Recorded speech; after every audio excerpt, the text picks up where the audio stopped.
اپنے خونی رشتوں کے گزر جانے پر متلاشی ذہن لیے 14 سالہ اقرا شکور نکل پڑی کہ سامنے ہتھیار سے لیس انسانیت کے روپ میں حیوانیت پہرا دے رہی تھی۔ بچی نے سوالیہ نگاہوں سے اپنے درد سے بھرے تیر برسائے۔ کیا میرے بابا نے تمہارے بابا سے جھگڑا کیا تھا، قتل کر دیا؟ کیا میری ماں نے تمہاری ماں سے کوئی لڑائی کی تھی، مار ڈالا؟ کیا میرے بھائی نے تمہارے بھائی کو تنگ کیا تھا، اسے بھی مار ڈالا؟ کیا میرا گھر تمہارے گھر کے راستے میں اٹکتا تھا، گرا ڈالا؟ آخر کیوں؟ یہ سوالیہ نگاہیں تسلی بخش جواب کی منتظر تھیں کہ یک لخت آواز آئی، اے بچی یہاں سے بھاگ جا ورنہ تجھے بھی مار ڈالوں گا، کہ یہاں ہمارا راج ہے، یہ کشمیر کسی اور کا نہیں، ہمارا ہے۔ یہ سننا تھا۔ بچی نے آنسو پونچھتے ہوئے آسمان کی طرف نگاہیں کی، ہاتھ بلند کر کے کہا کہ بابا جان اب میں نہ رہوں گی۔ اماں جان پریشان نہ ہوئیے گا، بھیا فکر مت کرنا کہ مجھے فخر ہے کہ میرے بڑے اس بات کے لیے مارے گئے کہ وہ پاکستانی کہلائے۔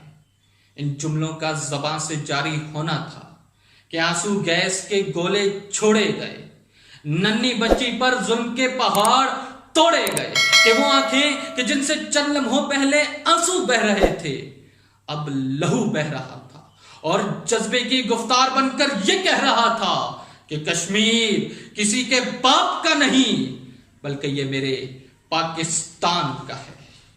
جی ہاں صدر وقار، وہ کشمیر کہ جو کبھی وادی جنت تھا آج وادی مرگ بنا ہوا ہے۔ ہمالیہ کے پہاڑ پیر پنجل کا تھا حصار، سطح مرتفع جس کی شان پنچ کے چٹیل میدان، مگر اب کٹتا گیا ہر جوان۔ ارے جہلم کی تھی طغیانی، آج خون کی ہے روانی، اس لیے کہ کشمیر پاکستان کی شہرگ ہے۔ جی ہاں صدر وقار، یہ پاکستان ہی تھا کہ جو ہر موقع پر کشمیر کے ساتھ ڈٹا رہا۔ ہم نے 73 سال سے کشمیری بہن بھائیوں سے اظہار یکجہتی کی، نقل مکانی کرنے والوں کو بھی ہم نے پناہ دی، لاشیں وہاں گرے ہم نے چراغاں یہاں کیا، حق خود ارادیت کی حمایت میں نعرہ لگایا، ہم نے بین الاقوامی پلیٹ فارم پر دنیا کو بتایا کہ کشمیر پاکستان کی شہرگ ہے۔